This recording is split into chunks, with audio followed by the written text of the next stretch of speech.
All right, that's the end of our recirc. We have made the amount of sugar that we're looking to see, which is great.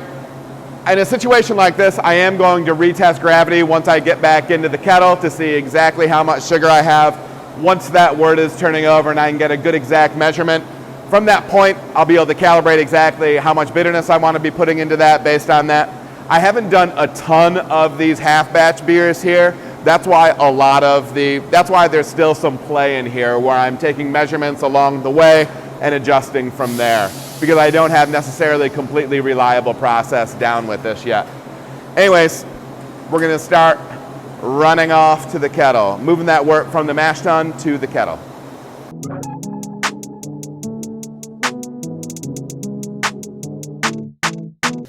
As always, when I am loudering, I'm gonna set a 15-minute timer that I will keep going on repeat.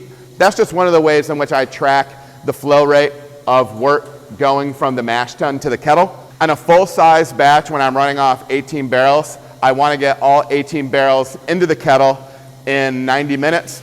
Kind of slower than that is kind of a waste of time. Faster than that creates a situation where maybe I'm not getting as much sugar out of the mash as I can. So it's kind of a balancing act.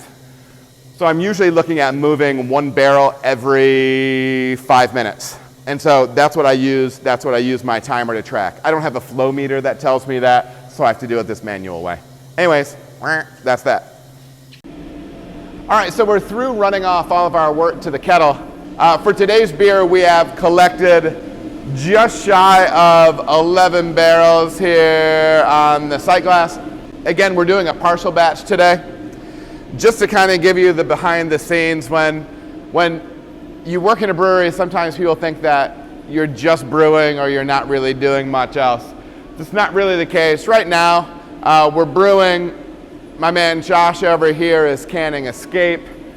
Maggie is down in the cooler doing some cooler work. She's going to be kegging out a couple of tanks as well.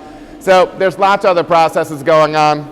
But in the meantime, this Brewday for Covert is going really well. It's really cool to make that first runnings beer, right? Kind of with the extra rich wort, lots of good concentrated flavor. We're hitting all of our numbers so far, really excited about it. We're gonna grain out before too long and we'll show you that and we'll be moving on down the road. I always throw something in at the end and I don't know why I do that. Anyways.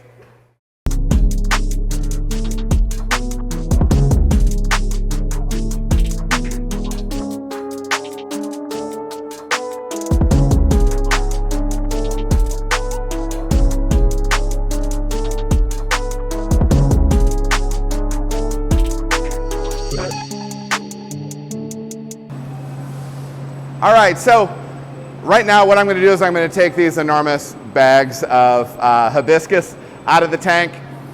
Yesterday, we transferred Hollow Point, our hibiscus ale, out of this one bright tank that we're basically using as like a cold steep tea tank, really. So we can pull all of that color and flavor out of the hibiscus. You can see down here in the sight glass, this beer is awesome in red now. That's one of the cool things I love about that beer. But you can see me pulling these massive bags of hibiscus out of here. So one of the things that's important, I've had this tank open and venting for a little while because this tank is absolutely full of CO2. And it's obviously a really hostile environment for us humans.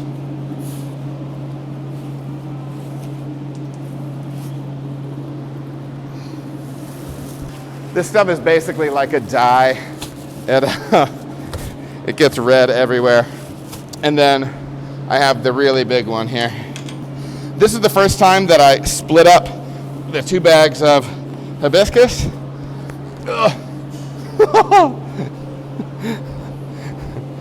I don't know. I'm gonna be able to do this one by myself. Oh, crap.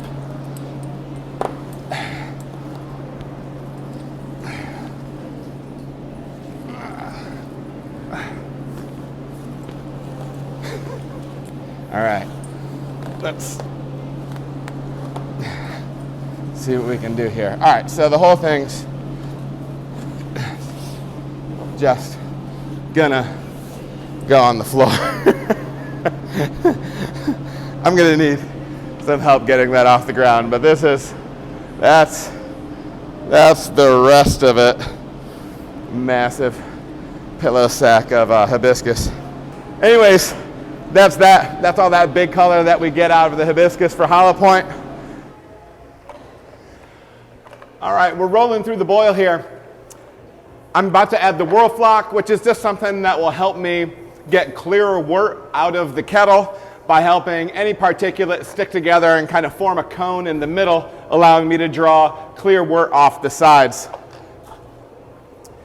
After that, the only thing we have left on this boil is our Whirlpool edition.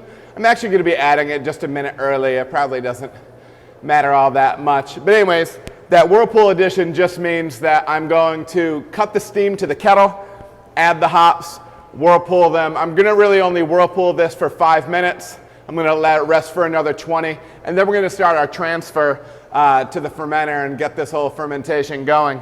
I'll have some footage for you of us adding the new pitch of global yeast from Imperial, and that should just about be it for right now.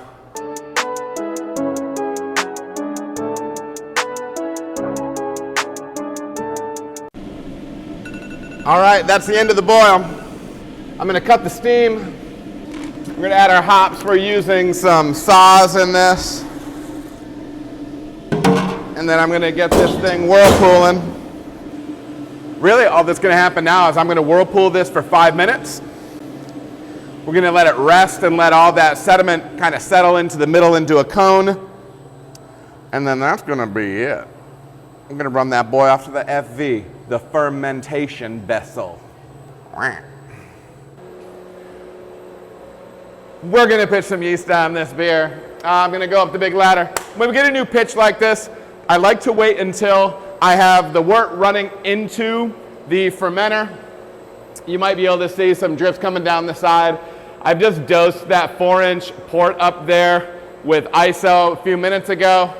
I turn off any fans, anything like that.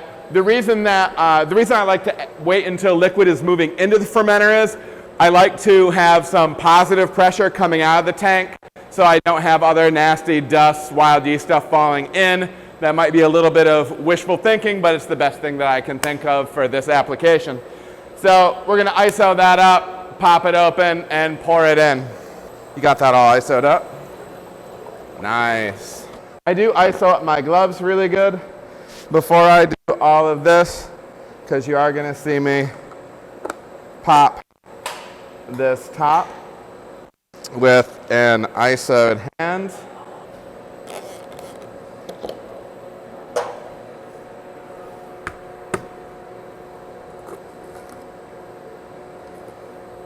I will say right off the top, this yeast is definitely more powdery than the harvest strain from Imperial, as advertised. The harvest strain is usually one that you have to rouse up pretty good and try to get, I'm not trying to be rude, I just like to get this cap back on as fast as possible. That's why I throw that down to the ground. So yeah, it's gonna be interesting. Like I said, we've used harvest a ton. So it'll be interesting to see how this strain works for us. I'm sure it'll be great, but it'll be fun to learn the intricacies of it.